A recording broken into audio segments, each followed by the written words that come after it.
अऊज़ु बिल्लाहि मिनश शैतानिर रजीम। बिस्मिल्लाहिर्रहमानिर्रहीम। अस्सलामु अलैकुम वरहमतुल्लाहि वबरकातुहू। मैं उम्मीद करती हूँ कि आप सब खैर व आफियत से होंगे। मेरी दुआ है कि अल्लाह पाक आप सबको खैर व आफियत से रखें, आमीन। नाजरीन, आज का सवाल ये है कि रोज़ाना हम बिस्तरी करने के बाद गुस्ल का क्या हुक्म है।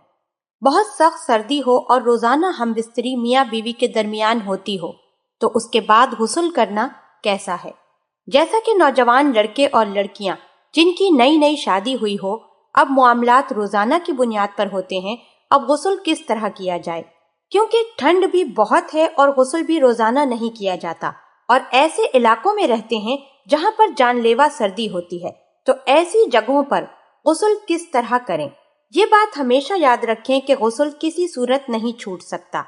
अगर पानी ना भी हो तो ऐसी सूरत में आप सल्लल्लाहु अलैहि वसल्लम ने तयम्मुम को फर्ज करार दिया है कि जब गुस्ल के लिए पानी ना हो तो तयम्मुम किया जाए। पाकी के लिए गुस्ल करना इंतहाई जरूरी है, चाहे सख्त सर्दी हो या सख्त गर्मी, पानी हो या ना हो, जान जाने का खौफ हो, हर दो सूरत में गुस्ल करना इंतहाई जरूरी है। ये बात अच्छी तरह अपने जहन में बिठा लें। पहली बात कि आप सल्लल्लाहु अलैहि वसल्लम ने सहाबियात के लिए जो बालों को बगैर खोले धोने का हुक्म फरमाया था, वो भी इसी वजह से था कि वो बारीक बारीक सी चोटियां बांधा करती थीं, जिसको मेंढियां भी कहा जाता है। और जो ये बारीक बारीक सी चोटियां बांधा करती थीं, अब चूंकि उस दौर में कंगे नहीं होते थे, वो चीजें मुयस्सर नहीं होती थीं जो आज के दौर में मुयस्सर हैं, जैसा कि मोटे दाने वाले कंगे जिससे हम बालों को अच्छी तरह सुलझा लेते हैं।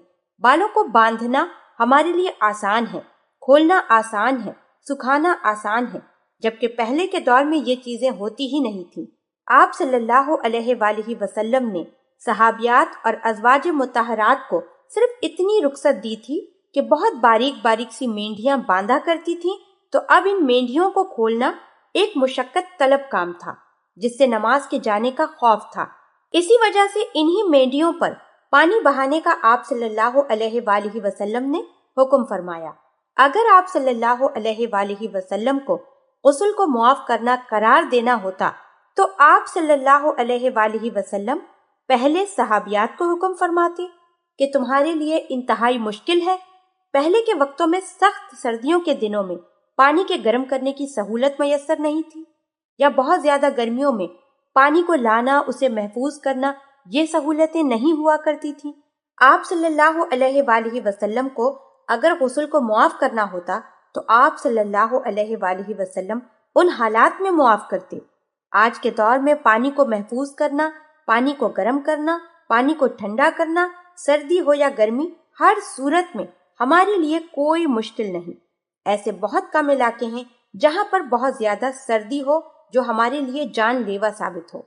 हाँ, जहाँ पर वाकई जान जाने का खौफ हो तो फिर ऐसी सूरत में चाहिए कि वो लोग गुस्ल ना करें बल्कि वो तयम्मुम कर लें। पानी होने के बावजूद उनके इलाकों के लोग जहाँ पर बर्फबारी होती हो और पानी ठंड की वजह से जम जाता हो, कपड़े धोने पर कपड़े बर्फ हो जाते हो, इंसान नहाए तो नहाने से बर्फ का टीला बन जाए, तो फिर उन जैसे इलाकों में बहुत मजबूरी की बिना पर गुस्ल की जगह तयम्मुम कर लिया जाए तो बेहतर है। लेकिन ऐसे इलाके जहाँ पर मौसम कदरे बेहतर हो तो फिर वहां पर गुस्ल को छोड़ना ये जायज नहीं है। तो फिर ऐसे में हर हाल में गुस्ल करना जरूरी है। अल्लाह पाक हम सबको दीन की समझ अता फरमाए और उसके मुताबिक जिंदगी बसर करने की तौफीक अता फरमाए, आमीन। नाजरीन, मैं उम्मीद करती हूँ कि आपको हमारी आज की वीडियो जरूर पसंद आई होगी। अगर आपको हमारी आज की वीडियो पसंद आई है तो आपसे गुजारिश करती हूँ कि आप हमारे चैनल को जरूर सब्सक्राइब कर लें और साथ ही लगे बेल के बटन को भी प्रेस कर दें, ताकि आपके पास हमारी आने वाली मज़ीद मालूमाती वीडियोस का नोटिफिकेशन बर वक्त मिलता रहे।